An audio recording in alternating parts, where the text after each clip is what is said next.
Magandang araw mga Kamaster, please like, share and subscribe sa ating munting channel. Enjoy sa pakikinig. 1 plus 1 equals 11 ha ha ha clap clap clap aguruy. Kabanata 1341. Pyramid. Nagmamadali si Noah na maghanap ng mga pakikipagsapalaran na maaaring magpilit sa kanya na umunlad. Ang Land of the Fallen ay ganap na nababagay sa kanyang mga pangangailangan, ngunit ang mas mataas na eroplano ay maraming mga lugar na makapagpapasaya sa kanya habang ang kanyang antas ng paglilinang ay lumago. Binanggit lang ng library ang mga pinakakapansin-pansing lokasyon. Itinapon nito ang mga lumang pamana, lalo na ang mga itinuturing na masyadong mahirap upang masakop.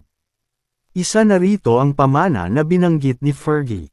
Wala itong mga tamang pagsubok, ngunit naglalaman ito ng mga mapagkukunan na naipon ng isang makapangyarihang buhay sa loob ng milenya. Ayon sa data na nakuha sa panahon ng mga paggalugad nito, ang mana ay isang vault na inilagay sa Immortal Lands upang itago ang mga item. Natuklasan lamang ito ng mga puwersa sa ibabaw pagkatapos na dumaan sa maraming mutasayon ang mas mataas na eroplano, kaya ang anumang impormasyon tungkol sa lumikha nito ay nawala sa paglipas ng panahon.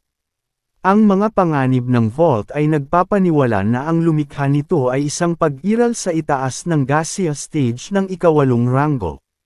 Naglalaman ito ng mga banta na kahit ang ilan sa mga pinuno sa lungsod ng Vagona ay hindi makalapit. Gayunpaman, ang vault ay may iba't ibang mga layer ng kahirapan. Maraming silid at pasilyo ang istrukturang iyon. Sila ay humantong sa maraming mga selyadong lugar at mga depensa na sumasalamin sa antas ng mga bagay na nakaimbak sa loob. Karaniwang pinahahalagahan ng mga nagsasaka sa ranggo 7 ang tampok na iyon dahil pinapayagan silang maiwasan ang pakikipagkumpetensya sa mas malakas na pag-iral. Hahanapin ng mga eksperto ang mga mapagkukunan na maaaring makatulong sa kanilang kasalukuyang antas, kaya hindi nila papansinin ang mga mahihina. Gayunpaman, ang vault ay iba sa isang normal na mana. Ayaw nang gumawa ng lugar na iyon na umalis ang mga item. Ang mga depensa nito ay naglalayong patayin ang sinumang lumabag sa batas sa halip na subukan ang mga ito. Nadagdagan ang pangkalahatang panganib ng vault. Ang mga magsasaka na nagtatangkang kunin ang mga bagay na iyon ay mga magnanakaw. Hindi nila nilalayo na maging tagapagmana ng isang nakalimutang mana. Gayunpaman, ang mga di-organisadong grupo ay walang kapangyarihan na pagtagumpayan ang mga depensa, kaya madaling binili ng pamilya Barrow ang vault sa isang auction. Sa pangkalahatan, iyon ang magiging katapusan ng usapin. Ang pamilya Barrow ay maglalaan ng oras at pagsisikap para sakupin ang bawat item sa vault at ibalik ang binili nito. Gayunpaman, ang mga depensa ay naging medyo mahirap kahit para sa mga puwersa nito. Ang pamilya Barrow ay may kapangyarihan na labagin ang selyadong aura na protektado ng mga depensa sa ikapitong ranggo. Ang isang solong ranggo 8 na eksperto ay sapat na upang makumplito ang gawain. Gayunpaman, ang isang puwersa sa antas na iyon ay walang interes sa gayong mahinang mapagkukunan. Mas pinili nitong gawing source of income ang mga ito habang nakatutok sa mga item na nasa ikawalong ranggo. Ang vault na iyon ay naging sikat na destinasyon para sa mga umaasang rank 7 cultivator sa mahabang panahon, ngunit ang katanyagan nito ay hamina sa kalaunan. Tanging ang mga puwersa lamang ng pamilya Barrow ang nagpatrolya pa rin sa perimeter nito at nagtangkang kumuha ng mga gamit. Ang iba pang mga eksperto ay lumipat patungo sa iba pang nakakaakit na mga lokasyon. Lumipad si Noah patungo sa vault. Wala siyang pakialam kung ang kanyang kakayahan ay hindi nagpapahintulot sa kanya na sakupin ang anumang bagay. Nais lamang niyang subukan ang kanyang kapangyarihan at makita kung magtagumpay siya kung saan nabigo ang iba. Hindi niya iniisip na kumuha ng mga banal na bagay, ngunit wala siyang pakialam kung hindi rin niya magawa. Ang vault ay magsisilbing paghahanda para sa Land of the Fallen, at magbibigay din ito sa kanya ng oras upang umangkop sa nakakainis na pagsalakay na pumuno sa kapaligiran. Sinabi sa kanya ni Fergie ang lahat ng nalalaman niya tungkol sa vault bago umalis upang bumalik sa kanyang mga kasama. Si Noah ay nag-iisa na ngayon, ngunit nakaramdam siya ng lubos na kumpiyansa na magiging maayos ang pakikitungo sa kanya ng pamilya Barrow pagkatapos ipakita ang kanyang green card. Maraming iba't ibang tanawin ang dumaan sa kanyang mga mata habang lumilipad siya patungo sa kanyang destinasyon. Ang isang napakalawak na lawa na may malawak na bahagi ng lupain sa gitna nito ay lumitaw sa kanyang landas, at siya ay sumisid patungo dito. Mabilis na tumutok sa kanya ang sunod-sunod na rank 7 consciousness, at lumabas ang ilang gwardya sa pintuan na inilagay sa loob ng ibabaw ng isla. Lahat sila ay nakasuot ng berdeng mga damit na may kasamang simbolo ng pamilya Barrow, at mukhang medyo pala kaibigan sila kay Noah. Matagal ng panahon na may nagtangkang magnakaw ng isang bagay sa lugar na ito. Bulalas ng isa sa mga gwardya nang makita niyang lumapag si Noah sa isla. Siya ay isang matandang babae na nasa likidong yugto. Pinananatili niya ang kanyang mahabang buhok na kulay abo na nakasuklay sa isang makapal na tirentas sa kanyang likuran, at natatakpan ng mga kulubat ang kanyang mukha. Gayunpaman, lumiwanag ang kanyang ngiti nang tumingin siya kay Noah. May mana ba dito? Tanong ni Noah habang ini-inspeksyon ang isla. Walang maramdaman si Noah na kakaiba sa lugar na iyon. Tila wala itong kakaiba sa lawa at sa mga kalapit na lugar nito. Walang foreplay. Tanong ng babae habang lumalawak ang ngiti. Kinuha ni Noah ang berdeng card mula sa kanyang hiwalay na espasyo, at ang mga gwardya ay nagpahayag ng nagulat na mga ekspresyon sa tanawing iyon.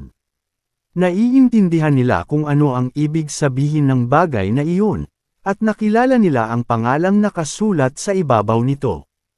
Patawarin mo ako dahil hindi kita nakilala, Defying Demon, dawi sabi ni Oman habang nagbaw ng magalang. Ako si Chief Eta, mula sa personal na hukbo ng pamilya Barrow. Tinatanggap ka namin dito sa pyramid. Hindi na itago ni Noah ang pagkagulat nang marinig ang mga sinabi nito. Wala siyang makitang pyramid sa paligid. Ang buong isla ay tila walang laman, at maging ang mundo sa ilalim ng lupa ay tila walang itinatago. Gayunpaman, nakita niya kung paano lumabas ang mga gwardya sa lupa. Nahulaan ni Noah na ang pamilya Barrow ay naglagay ng mataas na antas ng mga proteksyon na maaaring makalinlang maging sa kanyang likas na kamalayan. Naghinala din siya na ang lugar ay may mga hakbang na inilaan para sa rank 8 cultivators. Sikat dito ang mga master ng inscription, naisip ni Noah habang nakayuko bilang tugon sa kilos ni Chief Eta. Hindi maintindihan ni Noah kung paano yumuko ang isang liquid stage cultivator sa isang mas mahina. Ang bawat organisasyon sa Immortal Lands ay lumilitaw na nangangailangan ng mga miyembro, at ang mga makapangyarihang buhay ay handang ibaba ang kanilang mga ulo kung iyon ay magpapahusay sa kanilang mga pagkakataong makakuha ng isang inscription master. Mabilis na pinitik ni Chief Eta ang kanyang mga daliri nang makita niya ang kanyang sorpresa, at isang serye ng mga linya ang agad na nakita sa isla. Ang mga inscription ay lumikha ng lambat na dahan daw ang nagbukas sa lugar na iyon. Inaasahan ni Noe na makakita ng isang malaking istruktura na lumilitaw ng wala saan pagkatapos dumating ang mga inscripsyong iyon, ngunit walang nangyari. Ang isla ay nanatiling hindi nagbabago. Hindi binago ng mga linyang iyon ang layout nito. Sa ganitong paraan, pakiusap, sabi ni Chief Eta habang kumakatok siya sa lupa, at isang pinto ang lumitaw sa lugar na iyon. Siya at si Noah pagkatapos ay lumipat sa hagdan at pumasok sa isang underground na mundo na puno ng mga sanga at mga gwardya. Maraming rank 7 cultivator sa mga kuwebang iyon. Binilang ni Noe ang halos 40 sa kanila, ngunit sinabi sa kanya ng kanyang instincts na may mas malaking panganib sa lugar na iyon. Dinala ni Chief Eta si Noah patungo sa isang partikular na underground hall at hinawakan ang dingding nito. Ang mabatong Asher na lupain ay naging transparent pagkatapos ng kanyang paghawak, at ang dulo ng isang malaking pyramid ay nakita mula sa kabilang panig. Ang kapaligiran sa loob ng pyramid ay medyo magulo, paliwanag ni Chief Eta. Maaari mong habulin ang isang rank 7 na item para lang mahulog sa mga banta sa ika-8 ranggo. Hindi papasok ang pamilya Barrow para tulungan ka kung magulo ka, ngunit maaari kaming mag-alok ng maraming serbisyo na makakatulong sa iyo sa gawain. Kabanata 1342, Mga Layer. Pinamahalaan ng pamilyang Barrow ang pyramid sa loob ng millennia at namap ang karamihan sa mga loob nito. Pinag-aralan din nito ang marami sa mga depensa nito at mga selyadong lugar na hindi pa napasok ng sinuman. Ang kaalamang iyon ay may halaga. Maaaring bilhin ito ng bawat magsasaka bago pumasok sa pyramid, at hindi nag-atubili si Noah na gamitin ang kanyang soul stones. Binigyan pa siya ng pamilya Barrow ng discount matapos nilang imbestigahan ang dahilan sa likod ng kanyang green card. Ang pyramid ay may 6 na layer na konektado sa isang magulong hanay ng mga koridor at mga lihim na daanan. Nagkaroon sila ng iba't ibang mga paghihirap, at ang antas ng paglilinang ni Noah ay nagpapahintulot sa kanya na maging ligtas lamang sa pinakamababa.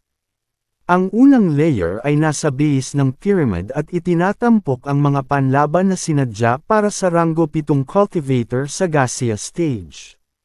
Ang ika-6 ay nasa tuktok nito, at maaari itong maglaman ng mga proteksyon na kahit na ang mga eksperto na malapit sa tuktok ng ika-8 ranggo ay hindi makatawid. Ang kaalaman tungkol sa mga layer na nagtatampok ng rank 8 na mga panlaban ay mahal.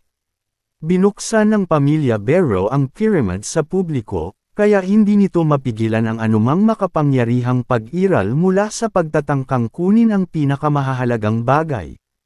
Gayunpaman, nagtakda ito ng isang astronomical na presyo na natakot kahit na ang karamihan sa mga rank 8 cultivator mula sa ibang mga pamilya. Ang mga ekspertong iyon ay maaari pa ring makapasok sa pyramid nang hindi binibili ang kaalamang naipon sa paglipas ng mga taon, ngunit walang nagpayo nito. Bukod dito, kailangan nilang magbayad ng pangunahing bayad upang makapasok pa rin sa istruktura. Si Noah ay nagbayad lamang para sa kaalaman ng unang 3 layer. Kahit na may discount, kailangan niyang gumamit ng 1,000 soul stones para dito. Kakailanganin niya ng mas maraming pera para makuha ang mga ulat tungkol sa itaas na bahagi ng pyramid. Gagamitin mo ang pasukan sa unang layer, sabi ni Chief Eta habang pinag-aaralan ni Noah ang isang mapa na puno ng mga detalye.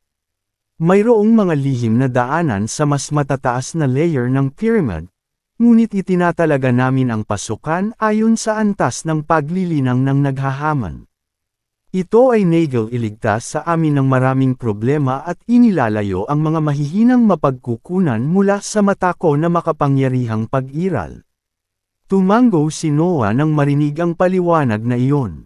Ang pamilya Barrow ay naglagay ng isang kapaki-pakinabang ngunit tuwirang sistema sa paligid ng pyramid, at natuwa siya na hindi niya kailangang makipagkompetensya sa sinuman sa mas matataas na ranggo. Ang rank 8 cultivator ay maaari lamang makapasok sa pyramid mula sa ika-4 na layer o sa itaas. Maaari pa rin nilang marating ang mga ibabang bahagi ng istruktura sa pamamagitan ng mga lihim na daanan, ngunit ang pamilya Barrow lamang ang nakakaalam sa kanila. Tulad ng nakikita mo sa mapa, patuloy ni Chief Eta, natalo na natin ang pinakamadaling depensa. Ang mahihirap na lang ang natitira, kaya mag-ingat kapag lalapit ka sa kanila. Nang marating nila ang base ng pyramid, binuksan ni Chief Eta ang kanyang aura at lumikha ng isang hiwalay na domain na pumipigil sa mga pandama ng iba pang mga gwardya. Agad na naalerto si Noah, ngunit sinabi sa kanya ng kanyang instincts na wala siyang masamang intensyon. Magiging tapat ako, sabi ni Chief Eta pagkatapos bumantong hininga. Kahit na ang unang layer ay para sa mga gaseous stage cultivator, tanging ang mga eksperto sa liquid stage lang ang makakaharap sa mga depensa nito ng ligtas. Payo ko laban sa isang paggalugad. Maging ang pamilya ay malapit ng isara ang pyramid at sakupin ang lahat ng mahihinang mapagkukunang natitira sa loob. Naunawaan ni Noah kung bakit binuksan ni Chief Eta ang kanyang domain sa puntong iyon. Ayaw niyang pumasok siya sa pyramid dahil masyadong delikado. Ang pamilya Barrow ay mawawala ng isang posibleng pangakong miyembro kung siya ay mamamatay doon. Walang pangkaraniwan ang maaaring nananatiling hindi talunan ng napakatagal, naisip ni Noah habang nakatitig sa nag-aalalang ekspresyon ng mukhang matandang magsasaka. Ang mas mataas na mga layer ay dapat magkaroon ng higit pang mga mapagkukunan at hindi natatalo na mga depensa. Nagtataka ako kung sino ang gumawa nito. Isa ba itong rank siyam na cultivator? Nag-e-exist din ba sila? Nasaan sila sa mas mataas na eroplano? Ang isip ni Noe ay nagsimulang gumala sa pag-iisip ng gayong makapangyarihang pag-iral. Isa siyang Diyos. Maaaring ibaluktot ng kanyang isip ang mga batas ng mundo sa kanyang kalooban, at magbubukas ang buong kontinente dahil sa kanyang pisikal na lakas. Gayunpaman, may mga nilalang na hindi niya matingnan sa malayo. Don't worry about me, sabi ni Noah pagkatapos niyang bumalik sa realidad. Mananatili ako sa unang layer at lalapit lang ako sa mga panlaban na nababagay sa aking kakayahan.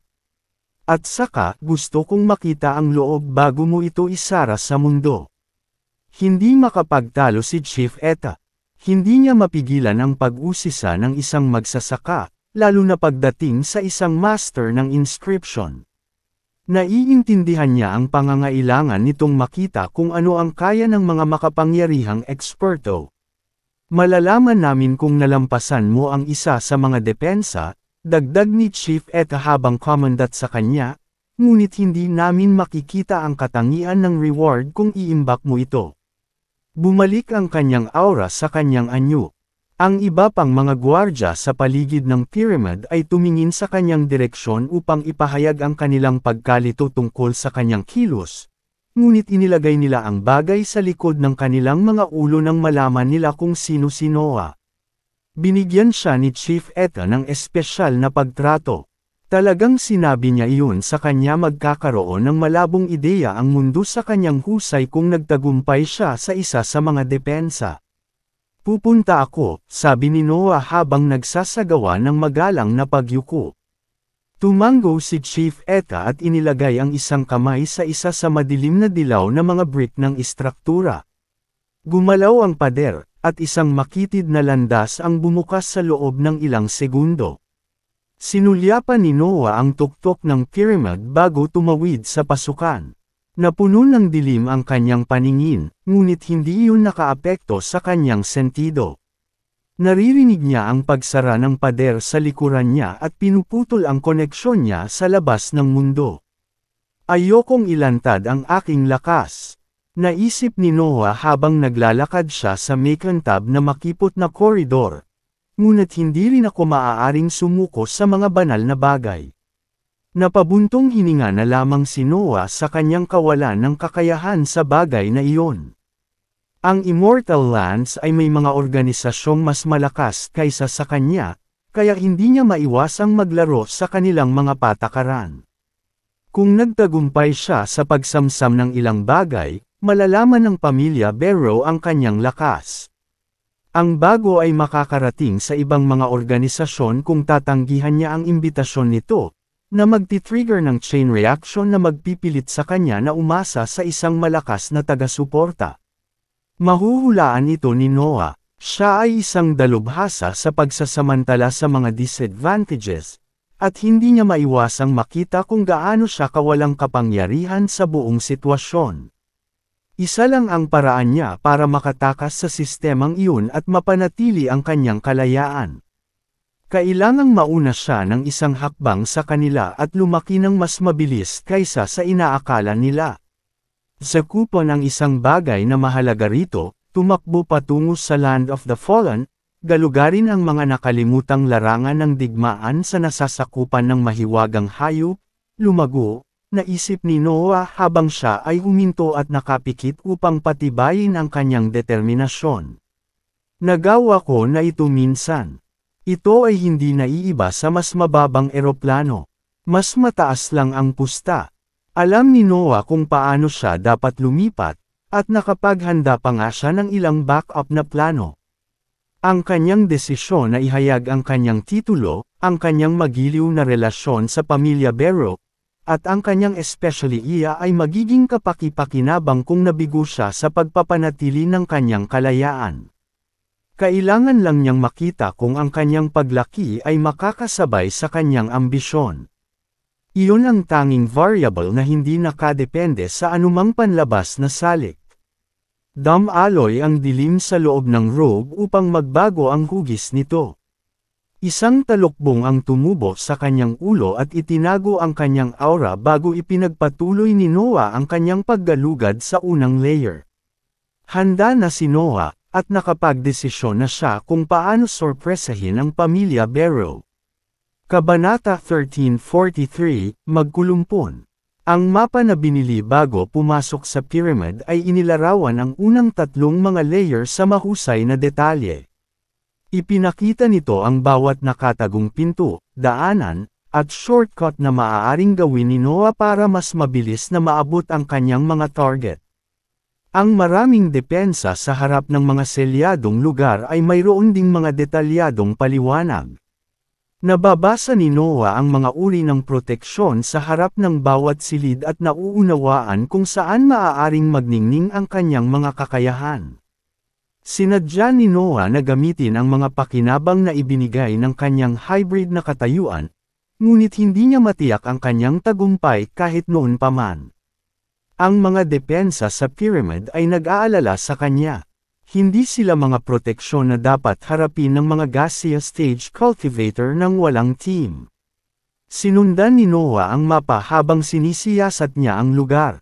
Ang pyramid ay naglalaman ng hindi mabilang na ranggo 8 na materyales sa istruktura nito. Ang kanilang disposisyon at ang mga inscription na nag-uugnay sa kanila ay ginawa ang buong lugar na isang bagay na may kakayahang lampasan ang ika-8 ranggo. Ito ay isang obra maestra na kakaunti lamang sa kasaysayan ang maaaring bumuo. Ang istruktura ay walang alikabok, at si Noah ay hindi makakita ng kahit isang bitek sa madilim na dilaw na mga brick ng corridors. Ang pyramid ay tila immune sa paglipas ng panahon. Bawat sulok ay may mga nakaukit na simbolo sa mga dingding nito. Hindi alam ni Noah kung anong lengguwahe iyon, ngunit ang aura na pinalabas nito ay nagpaunawa sa kanya ng kahulugan nito. Sinabi ng mga palatandaang iyon ang bilang ng layer. May mga kaso ng pagpasok ng mga magsasaka sa maling mga pintuan ng bitag at nagtatapos sa ika-6 na layer, naisip ni Noah habang inaalala ang ilan sa mga salita ni Chief Eta. Nagawa nilang maiwasan ang mga depensa nito at bumalik dahil sa mga simbolo na ito. Bakit hinanggad sila ng lumikha? Para style lang ba sila? Ang pyramid ay naglalaman ng maraming hindi nasagot na mga katanungan, pangunahin dahil wala pang nakayanang masakop ito. Maging ang pamilya Barrow ay nakikibaka pa rin laban sa mga depensa sa itaas na mga patong. Ang istruktura ay kahawig ng isang mana dahil sa ilan sa mga tampok nito. Ang mga numero sa mga pader at ang mas mahinang mga depensa sa mas mababang mga layer ay nagpapaniwala sa mga eksperto na gusto ng lumikha na gantimpalaan ang mga explorer sa wakas. Gayunpaman, ang pagiging mapanganib ng mga depensa at ang walang awa na layout ng pyramid ay nagpapaniwala sa karamihan na ang lumikha ay isa lamang sadistang pag-iral na gustong akitin ang mga magsasaka sa loob ng vault. Kakaiba ito, at nakikita ni Noah ang mga magkasalungat na katangian habang naglalakad siya sa madilim na pasilyo. Nagmula sila sa iisang manlilikha, ngunit tila iba ang kanilang intensyon. Masyado pa akong mahina para mag-alala tungkol sa pag-iisip ng mga makapangyarihang Diyos, Napabuntong hininga si Noah habang isinasaisip ang mga kaisipang iyon sa kanyang isipan. Counting kuryosidad, mas maraming pagnakawan. Malinaw ang mapa tungkol sa landas na dapat niyang tahakin. Idiniin ni Noah ang kanyang kamay sa mga partikular na brick upang ilipat ang mga ito at buksan ang mga lihim na daanan na humantong sa mas malalalim na bahagi ng unang layer. Ang bawat palapag ay may iba't ibang mga lugar na nagtatampok ng mas mahigpit na mga depensa depende sa kanilang lihim. Ang mga nakaraang alon ng mga explorer ay naalis na ang mga naa-access na lugar, kaya maaari lamang ni Noah na i-unlock ang mga pinakamahirap sa unang layer. Ang mga depensa ay nagkaroon pa ng ranggo na sumunod sa mga label na ibinigay sa mga magsasaka. Kahit na ang mga eksperto sa Pick Garcia stage ay hindi makayanan ang pinakamalupit. Gayunpaman, nakikita ni Noah kung paano inaasahan lamang ng lumikha ang mga tao na papasok sa pyramid. Ang mga depensa ay imposibleng madaig para sa mga magsasaka sa Garcia stage, ngunit isang hybrid ang nakatama sa kanila. Kumatok si Noah ng 3 beses sa isang tile, at bumukas ang isang lihim na daanan. Bumaba ang mga hagdan at pagkatapos ay umatras upang akayin siya sa isang mas malalim na bahagi ng unang layer. Muli siyang lumiko sa kanan, kaliwa, at kaliwa hanggang sa bumukas ang corridor sa isang malaking pinto. Iyon ang pag-access sa isa sa mga pinakamapanganib na lugar ng unang layer. Ang mga depensa ay magiging aktibo sa sandaling si Noah ay gumawa ng isang hakbang pasulong.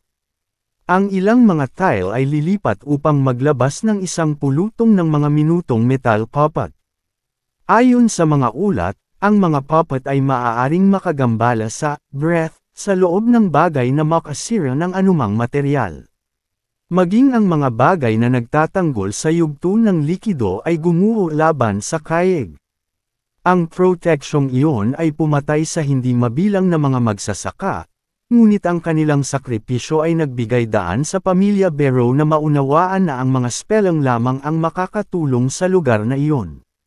Ang mga minutong puppet ay hindi nagawang sirain ang breath kung patuloy itong pinupuno ng mga magsasaka ng mga individualidad.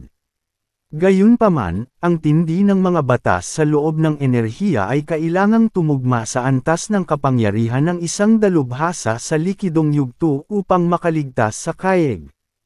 Wala ring silbi ang pag-atake. Kahit na ang mga solid stage cultivator ay hindi kayang sirain ang mga puppet na iyon. Madali itong malalampasan ng sinumang eksperto sa ranggo 8, naisip ni Noah nang lumabas ang madilim na bagay sa kanyang anyo. Maswerte ako na mas pinili ng pamilya Barrow na gawing source of income ito.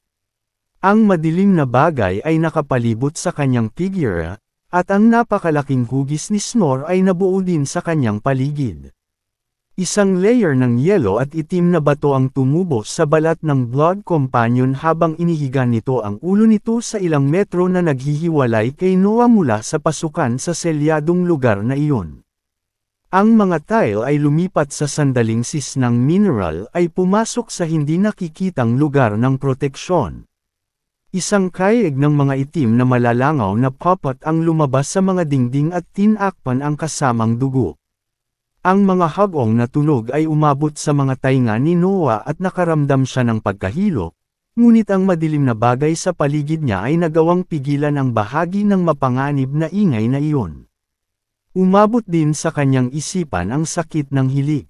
Naramdaman ni Noah kung ano ang tinitiis ng kasamang dugo sa ilalim ng pag-atake ng kayeg. Sinira ng mga puppet na iyon ang madilim na bagay na tumatakip sa katawan nito at tumagos pa sa loob nito. Ang kasamang dugo ay hindi nakatagal kahit isang segundo. Ang mga puppet ay pumasok sa katawan nito at binaril patungo kay Noah, na abala pa rin sa pagtatasa ng sitwasyon. Pagkatapos, kumalat ang pangalawang alon ng madilim na bagay mula sa kanyang dibdib. Ang mas mataas na enerhiya ay masiksik sa oras na iyon at nilayon upang sugpuin ang mga nakakainis na puppet na iyon. Binuksan ni Noah ang madilim na mundo habang pinupuno ito ng kanyang ambisyon. Pinahusay ng pamamaraan kung ano ang maaaring ipahayag ng kanyang sariling katangian at pinahusay ang tibay ng kasamang dugo. Tumaas din ang kanyang cultivation level sa prosesong iyon. Ayaw ni Noah na panatilihing aktibo ang kanyang ambisyon ng napakatagal, ngunit malinaw na hindi niya malalampasan ang proteksyong iyon kung wala ito. Ang paglalahad ng madilim na mundo ay nagtulak sa Kaig pabalik, ngunit ang mga puppet ay mabilis na nagsimulang kumain muli sa tela nito. Kahit na ang mas makapal na madilim na bagay ay hindi napigilan ang mga nilalang na iyon. Nagawa lang nitong maantala sila ng ilang saglit. Hindi na kailangan ni Noah ng karagdagang panahon. Ang mga sandaling iyon ay sapat na upang tumakbo sa hilik at makarating sa kabilang panig ng koridor. Ang 3 segundo ay walang halaga para sa mga buhay na nabuhay ng higit sa 1 milenyo, ngunit nadama ni Noah na parang isang kawalang hanggan ang lumipas nang gawin niya ang isang hakbang na iyon. Ang hagong na tunog ay naging mas matindi habang siya ay tumalon sa katawan ni Snore upang maabot ang nakabukang bibig nito. Ang mga landas ng mga puppet ay tumagos sa madilim na mundo, ang mga nagtatanggol na layer sa paligid ng snake, at ang katawan nito habang siya ay nasa himpapawid pa rin. Ang mga langaw ay umabot sa kaliwang balikat ni Noah habang siya ay lumapag sa kabilang bahagi ng koridor. Isang matinding sakit ang kumalat mula sa lugar na iyon, ngunit hindi na napigilan ni Noah ang kanyang sarili. Ang bibig ni Hilik ay nagbago sa isang alon ng siksik na gas na sumabog palabas. Binili ng pagsabog si Noah ng isang bahagi ng isang iglap na kailangan niyang tapakan ang pasukan at barilin sa susunod na lugar. Nadulas si Noah sa makintab na sahig ng selyadong lugar bago bumagsak sa tapat ng dingding. Hindi gumagalaw ang mga brick sa panahon ng impact, kaya napigilan niya ang momentum na naipon sa walang ingat na paglukso na iyon. Ang madilim na bagay sa koridor ay nagkalat, at ang mga langaw ay umatras sa loob ng pagsasara ng mga tile. Tinalo ni Noe ang proteksyong iyon. Narating na niya ang lugar na hindi nahawakan ng buong grupo ng mga nagsasaka sa entablado na may gas. Yung mga depensa ko kapag ginamit ko lahat ng techniques ko, halos umabot na sa liquid stage. Naisip ni Noah habang sinusuri niya ang kanyang balikat. Karamihan sa mga merito sa tagumpay na ito ay napupunta sa density ng dark matter. Halos mapunit na ng Kaig ang buong braso sa sandaling iyon. Ang mga puppet ay kasing pananakot gaya ng sinabi ng mga ulat. Hindi sila mga nilalang na maaaring harapin ng mga gaseous stage cultivator. Lumingon si Noah upang siyasatin ang silid sa puntong iyon, at nanlaki ang kanyang mga mata nang makita niya ang isang tumpok ng soul stones na naipon sa isang sulok. Ang paggalugad ng pyramid ay nabayaran na ang kanyang mga paunang gastos. Kabanata 1344, Mga Rebulto, 30, Hindi, 40,000. Isip ni Noah habang sinisiyasat niya ang tumpok ng soul stones. Walang rank 7 cultivator sa gaseous stage ang maaaring magkaroon ng ganoong halaga ng kayamanan, ngunit nakatayo na ito sa harap mismo ng mga mata ni Noah. Lumawak din ang kanyang kamalayan upang pag-aralan ang silid, ngunit wala siyang nakitang anumang panganib sa lugar. Ang tumpok ng soul stones ay ang aktwal na pagnakawan na pinuprotektahan ng Kaig ng mga puppet, at ito ngayon ay pag-aari niya. Hindi pinansin ni Noah ang kanyang nasugatan na balikat upang maglakad patungo sa kulay abong mineral at itago ito sa loob ng kanyang hiwalay na espasyo. Paanong hindi ito mana? Bulalas ni Noah sa kanyang isipan. Ang halaga ng pera na iyon ay napakalaki para sa isang magsasaka sa kanyang antas, ngunit ito ay wala para sa isang pag-iral na may kakayahang magtayo ng pyramid. Hindi maintindihan ni Noah ang punto ng pagtatago ng 40,000 soul stones. Hindi posibleng mahanap ng creator na mahalaga sila. Siniyasat ni Noah ang bawat sulok ng silid bago umupo sa gitna nito. Walang iba sa lugar na sumasalamin sa kung ano ang pinag-aralan ng pamilya Barrow sa mga milenyo na iyon. Hindi espesyal ang lugar na iyon, kaya ang soulstones ang aktwal na mapagkukunang pinuprotektahan ng Kayeg. Napakakaiba nito, naisip ni Noah. Bakit may isang taong magtatayo ng gayong makapangyarihang mga depensa upang protektahan ang walang saysay na pera? Ano ang silbi ng pagkakaroon ng mga layer para sa rank 7 cultivators? Bakit gagawa ng ganitong komplikadong istruktura kung ayaw mong makitang mawala ang iyong mga mapagkukunan? Si Noah ay makakahanap ng maraming posibleng paliwanag para sa kakaiba ng pyramid. Gayunpaman, hindi niya makumpirma ang alinman sa mga ito. Naghinala siya na mas alam ng pamilya Barrow ang istruktura dahil ginalugad ng mga eksperto nito ang itaas na bahagi ng pyramid, ngunit wala siyang magawa sa hulang iyon. Ang kanyang mga iniisip ay halos nagtagal sa kung paano siya makakahanap ng mga butas sa pyramid. Nais ni Noah na maunawaan ang lumikha upang samantalahin ang mga kapintasan sa wakas. Gayunpaman, ang lahat ay masyadong malabo. Napakalayo ba ng aking pag-iisip sa makapangyarihang mga ekspertong iyon? Tanong ni Noah sa sarili nang hindi nakahanap ng sagot. Sa kalaunan ay pinakawalan ni Noah ang kanyang mga pagdududa at nakatuon sa pagpapagaling sa kanyang balikat. Ang pyramid ay hindi isang bagay na ang isang pag-iral na kasing mahina niya ay maaaring maunawaan o masakop, kaya siya ay mabilis na tumigil sa paghahanap ng sagot sa kanyang maraming mga katanungan. Kailangan lang niyang mag-ipon ng mga mapagkukunan at umalis. Hindi kailangang lutisin ni Noe ang bawat misteryo na kanyang nahanap. Ang kanyang antas ng paglilinang ay palaging may prioridad, at wala siyang anumang oras na sayangin. Ang mga malalangaw na puppet ay nagkaroon ng laman, kalamnan, at maging ang mga buto ng magbanta silang puputulan ang kanyang balikat. Malubha ang pinsala, at hindi ito mapagaling ni Noah sa maikling panahon ng walang tulong ng spell. Hindi naisip ni Noah na hintayin ang natural na paggaling ng kanyang katawan, ngunit ayaw niyang mag-aksaya ng oras. Ang pyramid ay neutral pa ring teritoryo para sa kanya. Nagustuhan siya ng pamilya Barrow, ngunit hindi siya maaaring umasa sa malabong pakiramdam na iyon ng masyadong matagal. Siguro kung alam na nila na nagtagumpay ako, tanong ni Noah kahit alam niya ang sagot sa tanong niya. Ang pamilya Barrow ay hindi naglagay ng mga recording item dahil karamihan sa mga cultivator ay hindi papasok sa pyramid kung hindi.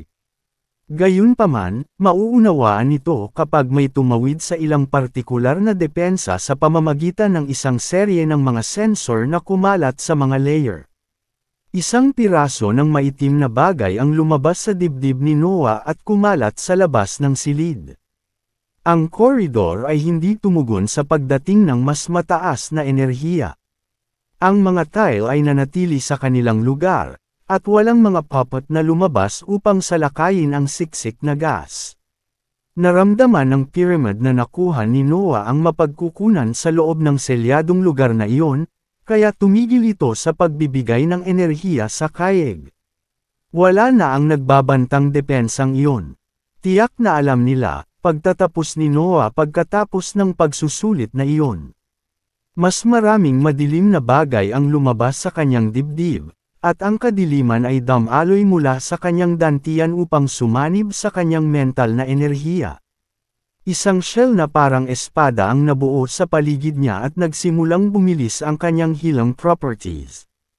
Ang pinsala sa kanyang balikat ay karaniwang tumatagal ng mga taon upang gumaling, kahit na siya ay nasa Immortal Lands. Gayunpaman, maaaring mapababa ng Dark Womb spell ang oras na iyon sa ilang buwan.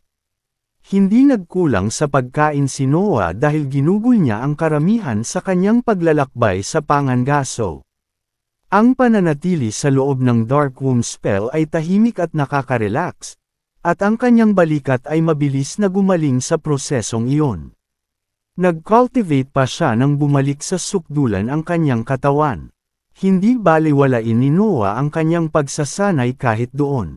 Pagkatapos, umalis si Noah sa silid upang maglakad patungo sa susunod na selyadong lugar.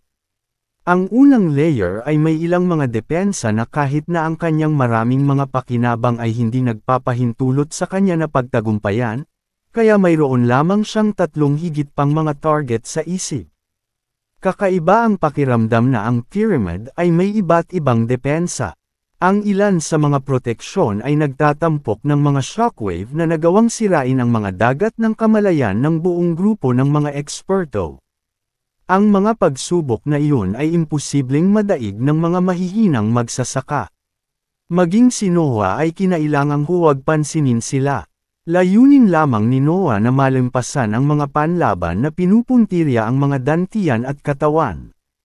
Ang kanyang daang Earth Matter at Hybrid status ay magbibigay daan sa kanya na ipakita ang kanyang superior na lakas sa puntong iyon, na nagbigay sa kanya ng pagkakataong sakupin ang ilang mga mapagkukunan. Matapos tumawid sa isang mahabang koridor, pumasok sa isang lihim na daanan sa loob ng isang pader, at lumiko ng ilang tile upang alisan ng takip ang isang underground tunnel, naabot ni Noah ang kanyang pangalawang target. Ito ay isang lugar sa dulo ng isang malaking daanan na nagtatampok ng maraming estatwa na nakadikit sa mga dingding nito. Ang mga estatwa ay naglalarawan ng mga malademonyong nilalang na may maiikling sungay, matutulis na pangil, at mga katangiang humanoid. Hindi nakilala ni Noah ang species na iyon, ngunit dahil sa kanyang instincts, naramdaman niya ang kanilang pagiging mapanganib. Ang malademonyong mga figure ay may hawak na makapal na mesa sa magkabilang kamay at may mga galit na ekspresyon na nakatutok sa sahig. Ayon sa mga record ng pamilya Barrow, ang mga estatwa ay ihahampas ang kanilang mga sandata kapag ang mga magsasaka ay dumaan sa koridor, at ang kanilang lakas ay hindi isang bagay na kayang hawakan ng mga tao. Ang mga mazes ay tila mga espesyal na inscribed na sandata na may kakayahang magpapahina ng mga spells. Tanging martial arts lamang ang makakapagpahayag ng kanilang tunay na kapangyarihan doon, at si Noah ay nakaramdam ng pananabik na subukan sila. Pagdating sa pisikal na lakas, si Noah ay walang katumbas sa kanyang antas. Siya ang pinakamalakas na species dahil sa pang-apat na sentro ng kapangyarihan, kaya normal para sa kanya na magkaroon ng tiwala sa pagsubok na iyon. Ang mga estatwa ay nagsimulang mag-ugoy ng kanilang mga maze nang si Noah ay humakbang sa loob ng koridor. Lumiwanag sa kanyang mga mata ang madilim na dilaw na landas habang bumababa sa kanya ang malalaking sandata na iyon. Ang sagupaan sa pagitan ng mga armas at Noah ay lumikha ng mga shockwave sa buong lugar, ngunit hindi siya gumalaw. Hindi man lang siya tumigil sa pagtakbo ng damapo sa kanya ang mga mazes. Tumakbo si Noah patungo sa entrance sa di kalayuan. Hanggat lumabag siya sa depensa, makakakuha siya ng mas maraming mapagkukunan at maabot ang isang ligtas na lugar. Ang kanyang katakawan ay lumabas sa kanyang anyo habang papalapit ang pasukan. Hindi napigilan ni Noah ang kanyang pananabik nang maramdaman niya ang sakit na kumakalat mula sa kanyang katawan, likod, at mga braso. Ang mga mazes ay patuloy na damapo sa kanya, ngunit hindi nila mapigilan ang kanyang paratang. Pagkatapos, nang marating na niya ang pasukan, isang hindi mapigil ang puwersa ang damapo sa kanang bahagi ng kanyang baywang at itinulak siya pabalik sa simulan ng koridor. Naunawaan lamang ni Noah ang nangyari nang bumagsak ang likod ng kanyang ulo sa sahig. Naramdaman niya ang pagtaas ng dugo mula sa kanyang lalamunan at naipon sa kanyang bibig, at isang nakakatusok na sakit na kumalat mula sa kanyang baywang. Kabanata 1345. Disposable Pop. Naging ube ang baywang ni Noah nang tumagas ang dugo mula sa kanyang mga laman loob. Ang kanyang itim na butas ay mabilis na nagbigay ng madilim na bagay upang simulan ang proseso ng pagpapagaling, at isang siksik na lamad ang nakatikip sa kanyang mga nasugatang tissue. Ang huling maze ay may kakayahan ng higit na kapangyarihan kaysa sa iba. Walang naramdamang kakaiba si Noah mula sa sandata at sa estatwa nito nang siyasatin niya ang koridor, ngunit may kakaiba sa kanila. Nagtaka si Noah kung bakit walang binanggit ang mga ulat ng pamilya Barrow tungkol sa feature na iyon, ngunit mabilis niyang nahanap ang sagot sa kanyang mga pagdududa. Ang grupo ng mga magsasaka na nauna sa kanya ay hindi umabot sa huling rebulto. Walang nakakaalam sa detalyeng iyon. Ang lumikha ay isang sadistang halimaw, pagmumura ni Noah sa kanyang isipan habang sinusuri ang mga pinsalang natamo. Nagawa ng Mace na saktan ang kanyang mga laman loob, na kadalasan ay mas matagal bago gumaling. Napunit din ng pag-atake ang kanyang robe, na nagpapatunay na ang kapangyarihan ng huling estatwa ay nalampasan ang gitnang baitang. Kakaayos ko lang, muling pagmumura ni Noah nang makita niya ang mga punit-punit sa robe. Kinailangan ng lakas para ayusin ang robe. Maaaring kunin ng item ang bahagi nito mula sa kapaligiran, ngunit magiging mas mabilis ang proseso kung gagamitin ni Noah ang kanyang kadiliman. Gayunpaman, pinabagal nito ang kanyang pagsasanay, na ikinainis niya. Nanatili si Noah sa ganoong posisyon bago siya nag-ayos ng sarili at muling nagmarcha patungo sa entrance ng protected area. Siya ay hindi kailanman natakot sa sakit, at ang mga mahahalagang bagay ay nasa harap niya mismo. Kailangan lang niyang harapin ang isang napakalakas na estatwa para makuha ang mga ito. Ang mga estatwa ay, nagsimulang muling indayog ang kanilang mga mace, ngunit hindi natinag si Noah nang damapo sila sa kanyang katawan.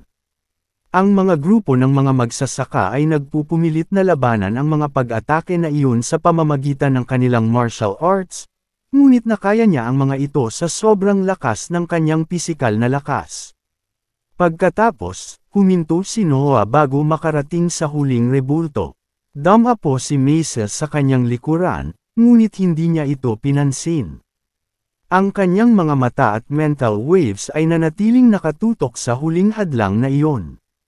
Masyado akong mahina para makita ang anumang pagkakaiba, naisip ni Noah habang patuloy na umuulan sa kanya ang mga maces.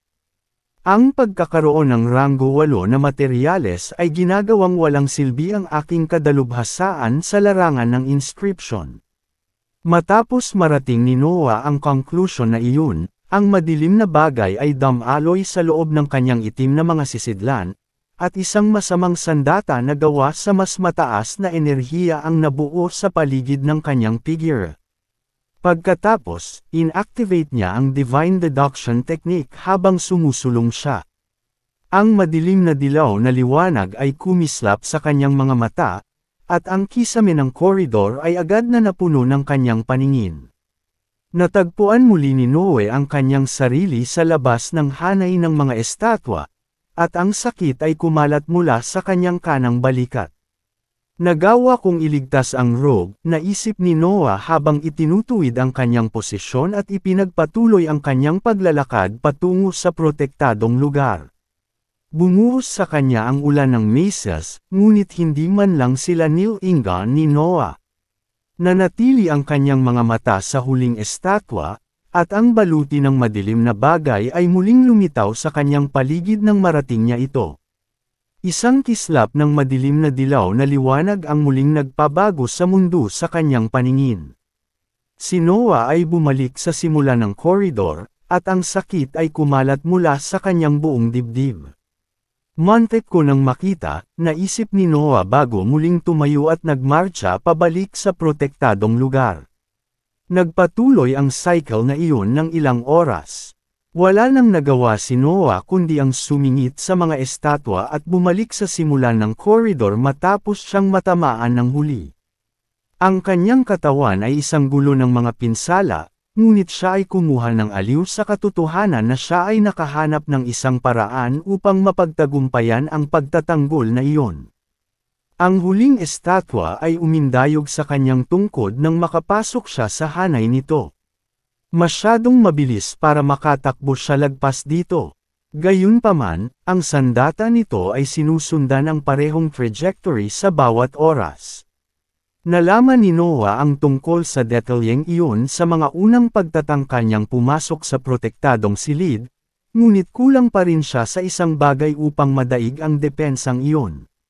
Sinabi sa kanya ng kanyang mga pandama na ang estatwa ay nagsagawa ng parehong pag-atake sa bawat oras, ngunit kailangan niyang maranasan ito ng maraming beses upang maunawaan ang aktwal na tilapon nito. Ang tungkod ay karaniwang hindi nakikita. Napakabilis nito na masilip lamang ng kanyang superior awareness ang hugis nito nang salakayin siya nito. Hindi ito makaiwas ni Noah hanggat hindi niya naiintindihan ang pinagdaanan nito, kaya kinailangan niyang itapon ang sarili sa rebulto hanggang sa maunawaan niya kung paano ito gumagalaw. Pagkatapos humarap sa nagbabantang rebulto ng 13 beses, naupo siya sa simulan ng koridor at pinaandar ang Darkroom spell para pagalingin ang kanyang mga sugat. Natapos na niya ang kanyang mga pagsusulit. Ang kanyang susunod na marcha ay ang kanyang huling. Lumipas muli ang mga buwan. Si Noah ay dahan-daang bumalik sa kanyang tuktok, inayos ang kanyang damit, at nilinang upang mapabuti ang kanyang kapangyarihan. Nang makaramdam siya ng kasiyahan sa kanyang pag-unlad, umalis siya sa sahig upang muling magmarcha sa koridor. Bahagya ng naramdaman ni Noah ang ulan ng maces. Sanay na siya sa mga pag-atakeng iyon na hindi man lang ito kabisado ng kanyang isip. Ang mga ito ay walang iba kundi mga sampal para sa kanyang katawan. Walang kabuluhan ang pagmamalasakit sa kanila. Nang marating ni Noah ang huling rebulto, humakbang siya at yumuko. May lumipad sa itaas ng kanyang ulo, ngunit hindi niya ito nagawang makita.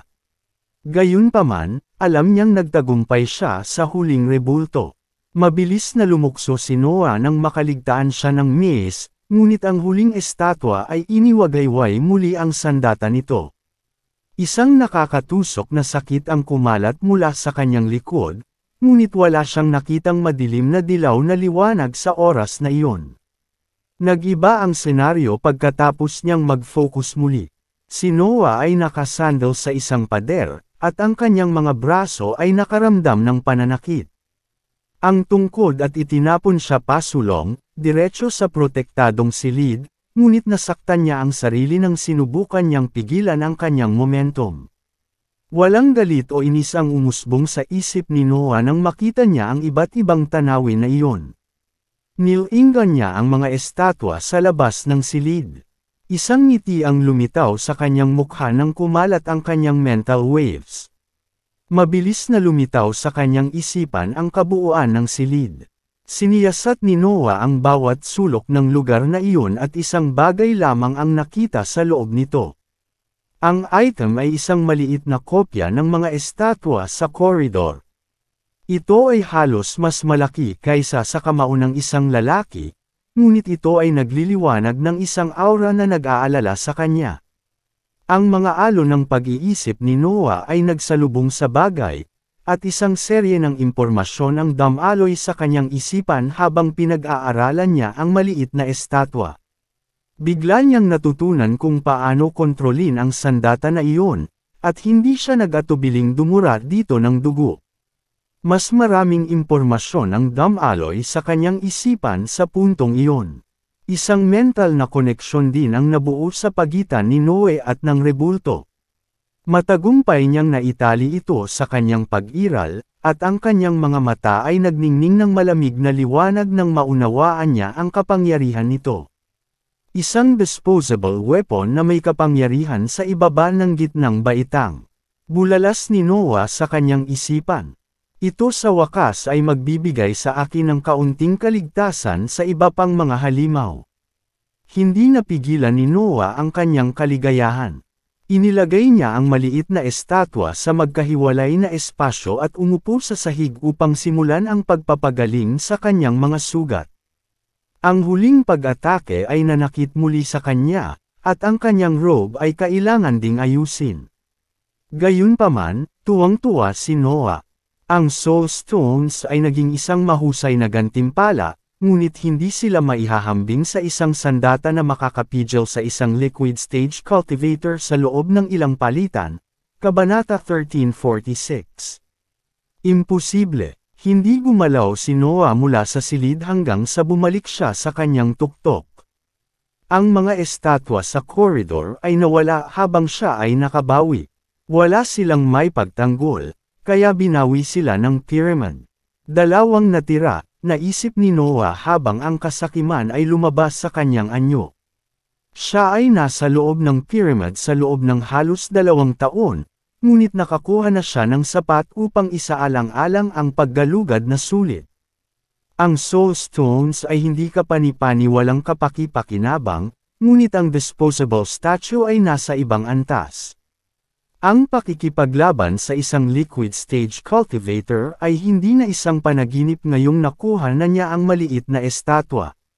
Ang kanyang superior na kapangyarihan at ang kanyang disposable puppet ay maaaring magbigay sa kanya ng pagkakataon laban sa mga pag-iral na mas malakas kaysa sa kanya. Bukod dito, hindi pa tapos ang unang layer. Mayroon pa itong 2 protektadong lugar na maaaring madaig ni Noe sa kanyang pisikal na kahusayan at mas mataas na enerhiya. Posibleng bigyan siya ng mga ito ng mas mahahalagang tool, at hindi na siya makapaghintay na makuha ang mga ito. Umalis si Noah sa koridor at sinundan ang indikasyon ng mapa para maabot ang susunod niyang target. Gumalaw ang mga tile, bumukas ang mga dingding, at lumitaw ang mga trapdoor nang wala saan pagkatapos niyang magsagawa ng mga partikular na aksyon. Wala pang isang araw, nakarating siya sa isa pang koridor na patungo sa isang protektadong silid. Ito ay dapat nakapareho ng mga estatwa, naisip ni Noah habang pinag-aaralan ang tila walang laman na pasilyo. Ayon sa mga ulat ng pamilyang Barrow, ang mga tile sa koridor na iyon ay gagalaw, at ang mga armas ay lalabas sa kanila sa sandaling may pumasok sa kanilang hanay. Ang mga armas ay may parehong mga katangian tulad ng mga maces. Maaari nilang ganap na huwag pansinin ang karamihan sa mga spell at huminto lamang sa harap ng makapangyarihang martial arts. Gayunpaman, wala pang grupong nakalapit upang makarating sa dulo ng koridor, kaya inaasahan ni Noe na may mapanganib na naroroon. Ang hilik at ang napakasamang baluti na gawa sa maitim na bagay ay tumakip sa kanyang figure habang siya ay bumaril pasulong. Nagkaroon ng mga patong ng itim na yelo at mga bato sa paligid ng Blood Companion habang pinupuno ng madilim na mundo ang koridor. Walang pinigil si Noah. Ang pagiging mapanganib ng huling estatwa ay nagturo sa kanya kung gaano kasadista ang lumikha ng lugar na iyon, kaya hindi niya maaaring maliitin ang anumang depensa. Ang mga sibat at mga espada na may iba't ibang hugis ay lumabas sa sahig, dingding, at kisame matapos bumukas ang ibabaw nito. Sinaksak nila si Noah habang tinutusok nila ang madilim na mundo. Ang pamamaraan ay maaari lamang pigilan ang mga ito pabalik sa isang bahagi ng isang instant. Tinusok ng mga sandata ang mga defensive layer ni Snore at sinaksak ang katawan nito. Ang kanilang mga kakaibang katangian ay naging dahilan upang maputol nila ang madilim na bagay ng madali. Ngunit maaari lamang silang huminto kapag naabot nila ang balat ni Noah. Pareho sila ng mga maces. Ang madilim na mundo, ang mga elemento ng mga kopya, at Snore ay nagmula sa mga diskarte na hindi kinasasangkutan ng kanyang katawan, kaya hindi nila napigilan ang mga armas. Sa halip, wala silang magawa laban sa katawan ni Noah. Hindi man lang sila nag-iwan ng mga marka sa kanyang balat. Isang metal na tunog ang umalangaw-ngaw sa koridor sa tuwing may armas na damapo sa kanya, ngunit hindi yun nagpabagal sa kanyang pagkarga. Ang pamilya Barrow ay nirerango ang depensang iyon na mas mataas kaysa sa mga estatwa, ngunit nadama ni Noah na mas madali ito. Gayunpaman, nagsimulang sumigaw ang kanyang survival instincts nang makarating siya sa dulo ng koridor, at hindi niya maiwasang pigilan ang kanyang pagsingil bago ang huling proteksyon. Ang mga tile at brick sa paligid niya ay gumalaw, ngunit ang mga sandata ay hindi pa lumalabas sa mga bakanteng lugar na iyon. Gayunpaman, nadama ni Noah na siya ay mamamatay kung siya ay sumulong. Kahit ang hybrid niyang katawan ay hindi siya ililigtas kung siya ay umaban. Paano ito posible? Naisip ni Noah habang tumutusok ang mga sandata mula sa kanyang likuran. Umalangaw-ngaw ang mga metal na ingay sa koridor habang pinag-aaralan ni Noah ang landas sa unahan niya. Wala pang 5 metro mula sa kanya ang protektadong silid. Maaari niyang lampasan ang distansyang iyon nang wala pang 1 segundo, ngunit sinabi sa kanya ng kanyang instincts na hindi siya mabubuhay kung susubukan niyang tumalon. Baka may daya na naman, pagtataka ni Noah habang umuurong. At lumabas sa katawan ni Snore.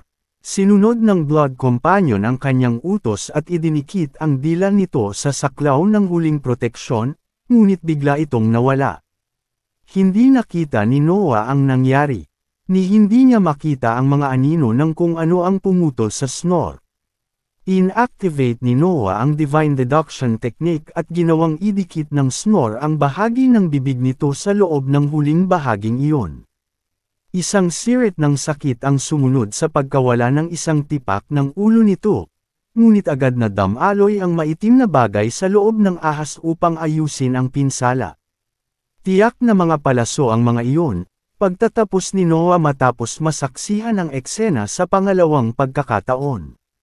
Dahil sa matigas na katawan ni Snore, nakita niya ang tunay na katangian ng mga sandata sa huling bahagi ng koridor. Sila ay mga makapal na arrow na lumipad sa isang hindi maisip na bilis at sinira ang lahat sa kanilang landas. Dumating din sila mula sa bawat direksyon, na nag-iwan sa kanya na walang blind spot na maaari niyang pagsamantalahan. Tila isang perpektong depensa iyon, at nadama ni Noah na wala siyang kapangyarihan upang madaig iyon. Siyempre, hindi agad sumuko si Noah. Hinintay niyang magreporma si Snore at itinulak ito pabalik sa huling bahagi ng koridor. Sumirit muli ang ahas sa sakit nang mawala ang mas malaking tipak ng ulo nito. Si Noah ay gumawa ng ilang matematika sa kanyang ulo, at ang resulta ay hindi siya sapat na mabilis upang iwasan ang mga arrow. Ano ngayon? Naisip ni Noah habang patuloy na damapo ang mga sandata sa kanyang likod. Ibinuka ni Snore ang bibig at dumura ng isang alon ng marahas na dark matter na umabot sa kabilang dulo ng protektadong silid. Ang pag-atake ay hindi nagawang makapinsala sa istruktura, at ang parehong inilapat sa mga arrow. Direkta silang tatawid sa madilim na sinag at magpapatuloy sa kanilang landas. Nagsagawa ng mas maraming pagsubok si Noah. Naglunsad siya ng mga spellang, ginamit ang kanyang madilim na mundo, nagsakripisyo ng mga piraso ng Snore, nakalkula ang bilis ng gabi, at nagsagawa ng martial arts. Walang mas mabilis kaysa sa mga arrow, at sila ay magpapaputok sa anumang bagay na pumasok sa huling bahagi ng koridor. Ang mga maikling pagkaantala na dulot ng kanyang mga diskarte at sining ay hindi nagbigay kay Noah ng sapat na oras upang mapagtagumpayan ang pagtatanggol na iyon. Walang makitang pag-asa si Noah sa koridor na iyon.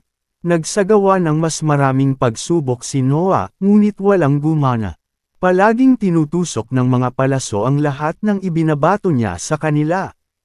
Wala sa kanyang arsenal ang makakatulong sa kanya na talunin ang depensang iyon. Ang kanyang pag-ayaw sa kalaunan ay nawala at hinayaan siyang bumalik. Ang kanyang baluti ay nagkalat habang siya ay nakaupo sa simulan ng koridor upang suriin ang isyu. Kailangang mayroong mahalagang bagay sa silid na iyon, ngunit hindi ito nakuha ni Noah. Ang kanyang mga kakayahan ay isang masamang tugma para sa mga arrow na iyon. Sinabi sa kanya ng kanyang instincts na hindi siya maaaring manalo doon, at ang pamamaraan ng divine deduction ay naging dahilan upang maabot niya ang parehong conclusion. Pagkatapos ng kaunting pag-aalinlangan, umalis si Noah sa koridor para magmarcha patungo sa kanyang huling target. Mayroon pa siyang isa pang pagkakataon sa pagtaas ng kanyang mga nadagdag, at ayaw niyang sayangin ito. Isa pang serye ng mga sekretong sipi at kakaibang sandali sa mga dingding ang sumunod. Ginamit ni Noah ang mga tagubili ng mapa upang maabot ang kanyang target, at ang kasakiman ay kumalat mula sa kanyang figure nang matagpuan niya ito. Medyo iba ang corridor na iyon sa iba. Ito ay mas madilim, at ito ay may isang serye ng mga nakasinding sulong na nakadikit sa mga dingding. Ang silid sa dulo nito ay ang pinakamalayo na lugar mula sa pasukan sa unang layer, at may ibig sabihin iyon ayon sa ilan sa mga nakaraang explorer, Kabanata 1347, Hagdanan. Ang layout ng pyramid ay may mahigpit na koneksyon sa kahirapan ng mga proteksyon. Kung mas mahirap maabot ang isang lugar, magiging mas mahigpit ang mga depensa nito. Ang madilim na koridor ay humantong sa pinakamalalim na protektadong silid sa unang layer, na nasa tapat ng pasukan. Iba ang aura na nakapaligid sa lugar, at ang mga sulong nito ay lumikha ng nakakatakot na halo na may mahinang pulang liwanag na sinasagisag ng kanilang apoy. Ayon sa mga ulat ng pamilya Barrow, lalawak ang apoy ng mga sulong kapag nakapasok na ang mga magsasaka sa protektadong lugar. Mapupuno nito ang buong koridor at masusunog ang lahat. Hindi ito magkakaiba sa pagitan ng enerhiya at laman. Si Noah ay nasa isang atsyara doon. Ang mga ulat ay nagsabi na ang apoy ay maaaring ubusin kahit na ang ilang mas mahihinang bagay sa gitnang baitang. Hindi ito isang bagay na dapat harapin ng mga gaseous stage cultivator. Gayunpaman, mayroon siyang madilim na bagay at isang katawan na nalampasan ang mga hybrid. Ang kanyang sariling katangian ay maaari ring magpalakas ng kanyang lakas. Ang kanyang kapangyarihan ay maaaring umabot sa mga antas na hindi kayang hawakan ng mga nagsasaka sa entablado ng gas. Nagbigay iyon sa kanya ng kaunting pag-asa, ngunit ang pagtatanggol ay nagtampok ng isa pang kahirapan na nagpahirap sa bagay na ito. Hindi nakabukas ang pinto sa dulo ng koridor. Hindi siya makapag-sprint sa apoy upang sakupin ang mga mapagkukunang nakapaloob sa lugar na iyon. Ang mga mahihinang eksperto mula sa pamilya Barrow at iba pang mga magsasaka ay nagsagawa ng iba't ibang pagsubok sa koridor na iyon. Sinubukan nilang talunin ang apoy, sabog ang pinto mula sa malayo, at sinubukan pa nilang maghanap ng isang lihim na daanan na maaaring maghatid sa kanila patungo sa mahahalagang bagay. Gayunpaman, tila walang gumana. Ang mga sulo ay halos hindi masisira at patuloy na bubuo ng apoy hanggat may nakatayo sa koridor. Ang pinto ay pareho dahil mayroon itong katulad na mga materyales sa istruktura nito. Para sa mga alternatibong landas, ang mga eksperto ay nagbalangkas ng ilang mga teorya tungkol sa koridor na iyon. Karamihan sa kanila ay naniniwala na ang pinto ay magbubukas pagkatapos nilang kunin ang mga bagay na nakapaloob sa bawat iba pang protektadong lugar ng unang layer. Inakala ng iba na ang tunay na pasukan para sa silid na iyon ay nasa superior layer. Ngunit ang ilan ay naniniwala na ang apoy ay isang pagsubok na sumubok sa tibay ng buhay. Hindi makapasok si Noah sa silid na iyon dahil sa komplikadong mga kondisyon. Hindi niya maalis ang bawat protektadong lugar sa unang layer. Isa pa, hindi niya akalain na makakahanap siya ng isang lihim na daanan kapag nabigo ang mga sangkawan ng mga eksperto na mahanap ito. Maaari lamang siyang tumaya sa katotohanang gustong subukan ng apoy ang kanyang tibay. "I will try only once," naisip ni Noah habang lumalakas ang kanyang ambisyon. Naka-cross-legged si Noah sa sahig habang tumataas ang kanyang cultivation level.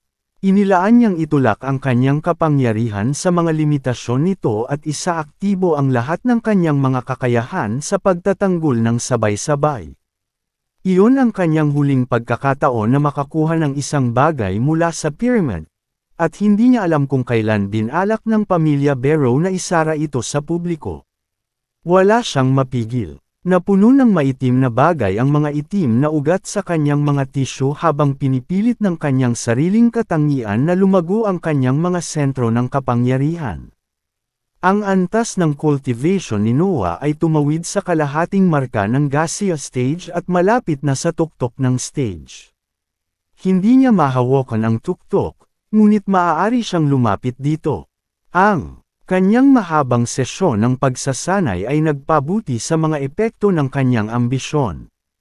Maaari na ngayong gamitin ni Noah ang kapangyarihan ng isang dalubhasa na nagtakda na ng pundasyon para sa kanyang tagumpay. Umaagos mula sa kanyang figure ang nakakaagnas na usok at maitim na bagay at pinalibutan siya ng dalawang defensive layer. Hindi nagtagal ay tinakpan siya ng isang masamang sandata, ngunit ang mga gas ay hindi huminto sa paglawak pagkatapos makumplito ang kanyang diskarte sa pagtatanggol. Binuksan ni Noah ang kanyang madilim na mundo at naglalaman ng kinakaing ulap sa loob nito. Ang pamamaraan ay lumikha ng pangatlong defensive layer sa paligid ng kanyang armor, at hindi nagtagal ay nabuo ang Snore upang tumulong sa gawain. Nag-transform ang Blood Companion sa isang estatwa na nababalutan ng yelo at itim na bato habang binalot nito ang kanyang figure. Ang mga itim na apoy na nagradiated ng silver halo ay kumalat din sa madilim na mundo at lumikha ng isa pang layer ng proteksyon. Para si Noah na parang pagong na nakatago sa matigas nitong shell nang siyasatin niya ang mga depensa sa paligid niya. Ginamit niya ang lahat sa kanyang arsenal at naipahayag ang kanyang tunay na kapangyarihan. Ito ay isang bagay na lamang ng pagtitiis ngayon. Ginamit ni Noah ang madilim na mundo para lumipat sa loob ng koridor. Lumaki ang apoy sa loob ng mga sulok nang tumawid ang estatwa ni Snore sa hindi nakikitang linya ng paghahati, at isang impyerno ang bumungad sa lugar. Napuno ng mahinang iskarlata na apoy ang koridor at sinunog ang mga gilid ng madilim na mundo. Naramdaman ni Noah na lumiliit ang lugar sa ilalim ng kanyang kontrol habang inaatake ng depensa ang kanyang mga diskarte. Ang madilim na mundo ay tila kayang tiisin ang kapangyarihan ng apoy ng ilang sandali. Hindi nila mabilis na matusok ang nasasakupan ni Noah at masusunog lamang ito ng dahan-dahan habang lumalawak sila patungo sa kanya. Hindi nag-abala si Noah na subaybayan ang paglipas ng panahon. Hindi na niya muling bisitahin ang pyramid, kaya hindi na niya kailangang mag-ipon ng mga piraso ng impormasyon na magagamit ng pamilya Barrow. Gusto niya wala dyan. Hahayaan pa niyang sunugin ng apoy ang bahagi ng kanyang katawan upang subukan ang teoryang iyon. Kung ang sakripisyong iyon ay hindi nagbigay sa kanya ng akses sa silid, iiwan niya ang pyramid at lilipad patungo sa Land of the Fallen. Sa kalaunan ay sinunog ng apoy ang kabuuan ng madilim na mundo at umabot sa figure ni Snore. Tinusok nila ang mabatong patong at tinunaw ang itim na yelo bago ginawang abo ang kasamang dugo. Itim na apoy at kinakaing usok ang bumungad sa lugar sa puntong iyon. Nagbago pa nga ang hilik habang ang mga kakayahang iyon ay nagdulot kay Noah ng ilang mahahalagang segundo. Muling gumuho ang kasamang dugo, kasama ang itim na apoy at ang nakamamatay na usok. Parang walang makakapigil sa apoy ng mga sulok, ngunit nagbigay iyon ng pag-asa kay Noah. Ang ilang mga depensa sa pyramid ay mahuhulog sa ilalim ng mga trick at natatanging pamamaraan. Kung mas imposible silang lumitaw, mas malamang na nangangailangan sila ng isang lihim na diskarte. Ang mga lihim na pamamaraang iyon ay nanganganib na ay lapit ang mga magsasaka sa kanilang kamatayan, ngunit sila lamang ang magagamit na paraan para sa mas mahihinang pag-iral. Ganoon din ang ginagawa ni Noah. Sinisikap niyang gamitin ang kanyang mga kalamangan upang makahanap ng mga landas sa mga hindi matatawid na depensa. Ang apoy ay umabot sa masasamang sandata. Ang mga layer ng kinakaing unti-unting usok at madilim na bagay ay dahan-daang nasusunog. Nang maglaon, natagpuan ni Noah ang kanyang sarili na walang anumang proteksyon. Ang kanyang middle tier robe at ang kanyang balat ay sabay na nasunog. Pinuno ng sakit ang isip ni Noah, ngunit pinigilan ng kanyang kasakiman ang bawat iba pang damdamin. Hindi man lang alintana ni Noah na siya ay dumaranas ng mga pinsala. Gusto lang niya ng mas maraming mapagkukunan. Habang nasusunog ang kanyang balat, nagsimulang gumalaw ang pinto sa dulo ng koridor. Dahan-dahan itong bumukas, at agad na lumukso si Noah para dumaan sa makipot na daanan. Nagbabantang magdilim ang kanyang isip habang patuloy siyang sinasaktan ng apoy, ngunit pinanatili ng kanyang kasakiman ang kanyang kamalayan at pinilit siyang sumulong. Sa ilang mga punto, ang apoy ay naglaho. Narinig ni Noah ang pagsara ng pinto sa mga dingding ng koridor sa likuran niya. Siya ay tumawid sa pasukan nang siya ay nasa ilalim ng epekto ng kanyang kasakiman. Hindi pa pinayagan ni Noah ang kanyang sarili na magpahinga. Ininspeksyon niya ang silid gamit ang kanyang pag-iisip, ngunit hindi nagtagal ay napansin niya na wala itong anumang nakasulat na item. Wala man lang soul stone sa loob nito. Ang kakulangan ng mga mapagkukunan ay hindi nangangahulugan na si Noah ay hindi nakahanap ng anumang bagay na kawili-wili sa silid. Ang isa sa mga dingding nito ay nagtatampok ng makitid na hagdanan na patungo sa isang lugar na hindi naitala sa mapa na binili mula sa pamilya Barrow. Asterisk. Mga tala ng may akda, gusto kong iwasang gawin itong muli, ngunit 6 na ng umaga, at inaantok na ako para mag-focus. Mas gugustuhin kong matulog at magsulat ng mas magandang mga kabanata bukas kaysa pilitin ko ang sarili kong manatiling gising. Paumanhin sa pagkakaroon ng ganitong magulo na schedule. Maipapangako ko lang na gagawin ko ang aking makakaya upang mas mahusay. Kabanata 1348 emosyon. Ang kalagayan ni Noah ay hindi nagpapahintulot sa kanya na makapag-isip ng maayos. Ang mga kakulangan ng kanyang ambisyon ay nahulog sa kanyang mga sentro ng kapangyarihan at ginawa ang kanyang isip na mabagal. Napuno rin ng antok ang dagat ng kanyang kaisipan at pinilit siyang umupo. Ang mga pinsalang natamo habang tinitiis niya ang sunog ay nagpalala sa kanyang kalagayan. Hindi niya ma-assess ng maayos ang kakaibang kwartong iyon habang dinadaanan niya ang mga masasakit na sensasyon na iyon. Nagpasya si Noah na umupo sa isang sulok at ipikit ang kanyang mga mata. Hindi siya nakatulog, ngunit ang kanyang kamalayan ay nag-aalinlangan habang ang kanyang isip ay nagpupumilit na manatiling maingat sa kanyang paligid. Pinuno ng black hole niya ang katawan niya ng dark matter.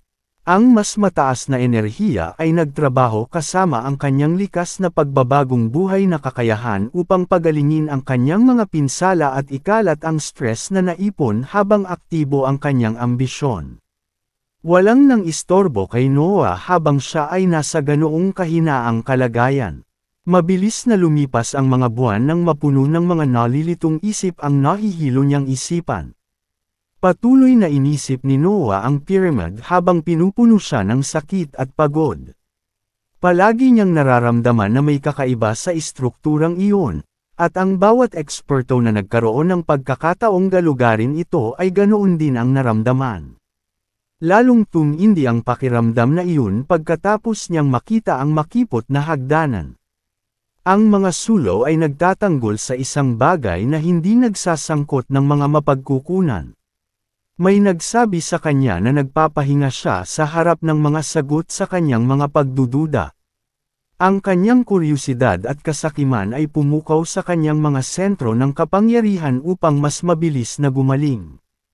Ang mga ito ay mga damdamin lamang na dulot ng isang pagod na pag-iisip, ngunit ang kanyang pag-iral ay tumugon sa kanila at ginawa ang lahat upang maiahon si Noah sa mahinang kalagayang iyon. Unti-unting bumalik sa isipan ni Noah ang ganap na kailanman, at hindi nagtagal ay napalitan ng gutom ang iba pa niyang nararamdaman.